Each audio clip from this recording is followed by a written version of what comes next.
And when we have the debate amongst ourselves and ultimately come to the realization that government isn't going to provide us. No.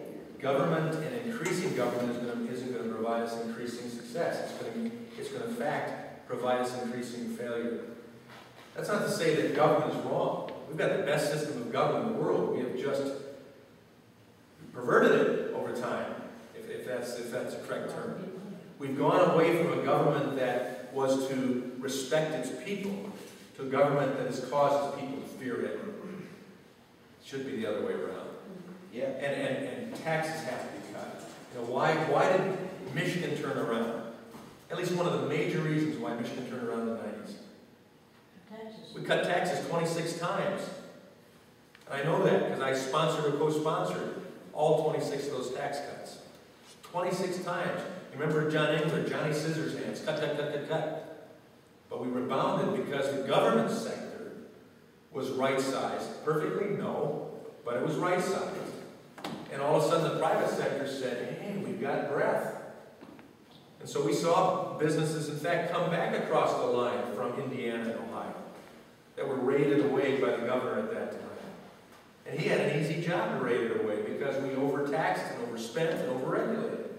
And so we repented of that in the 90s and we changed it. And then, at the same time, President Clinton saw the light of the leadership of the House and Senate Republicans, and they were doing right with the contract with America. He saw the writing on the wall, so he signed the bills that restructured government and cut taxes. And all of a sudden, between the federal economy and the state economy, Michigan blossomed. And then what happened? Let me suggest one thing. We as citizens let the government go. And we didn't hold their feet to the fire. And Republicans and Democrats in the late 90s, well, 2000, early 2000, mid-2000, began to spend. And term-limited legislators began to buy their next seat in the state senate or whatever.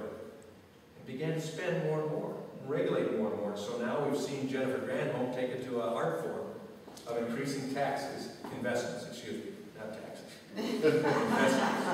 Investments. You were right the first time.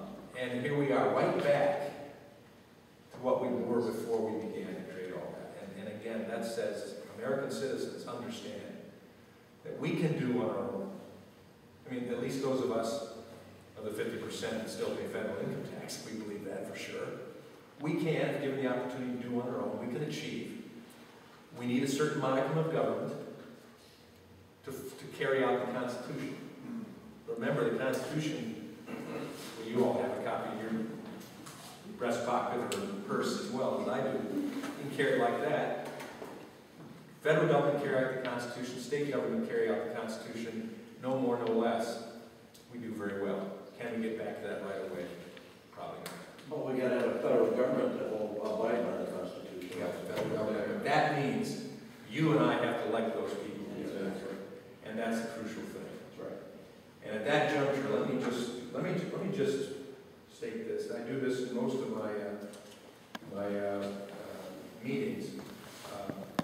Going to my what I affectionately call my brain on the hip, my BlackBerry, and I've got it here, and I could repeat it for you by memory, but I want you to see this, so that if you give me the privilege to represent you, you can always go to me and say, hey, Walberg, pull the brain out. Open it up. I want to hear what you promised you would do.